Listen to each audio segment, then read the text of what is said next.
Mwanariadha maarufu wa mbio za marathon kutoka Kenya, Albert Korir, amepewa adhabu ya miaka 5 ya kutoshiriki mashindano yote kufuatia kukiri kutumia dawa za kuboresha utendaji ambazo ni marufuku. Taarifa hiyo imetolewa na Athletic Integrity Unit AIU Jumatatu hii, ikisisitiza umuhimu wa kuimarisha uwazi na heshima katika michezo ya riadha.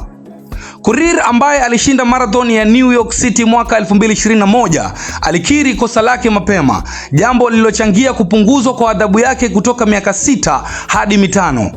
AIU ilibainisha kuwa matokeo yote ya Korir kuanzia tarehe 3 Oktoba mwaka 2025 yamefutwa, ikiwa ni pamoja na medali, mataji na zawadi alizopata.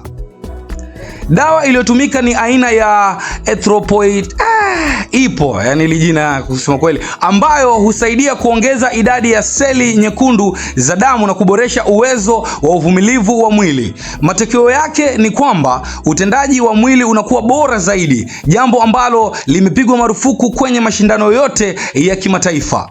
Hukumu hii inakuja katika wakati ambapo riadha ya Kenya inajitahidi kusafisha taswira yake kimataifa kutokana na visa vya dawa za kuboresha utendakaji.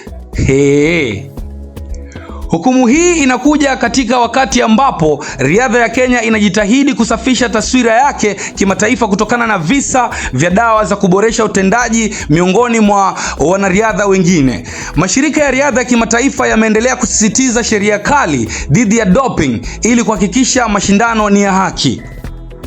Wito umetolewa kwa wanariadha wote kuheshimu sheria za michezo na kudumisha heshima ya kitaifa kwenye mashindano ya dunia. Tukio la Korir linaangaziwa kama somo kwa wanariadha wengine kuacha kutumia mbinu haramu ili kufikia mafanikio. Bwana, mimi ni presenter maridadi Gaga Devo. Na hii ni Maskanda Mbunga, na si Maskanda Mbunga tu, ni Maskanda Mbunga Zezo. Bwana, wewe kama ni mgeni katika channel yetu ya Shanzu TV, tafadhali subscribe bwana. Hatuna shughuli nyingine ya kufanya mjini.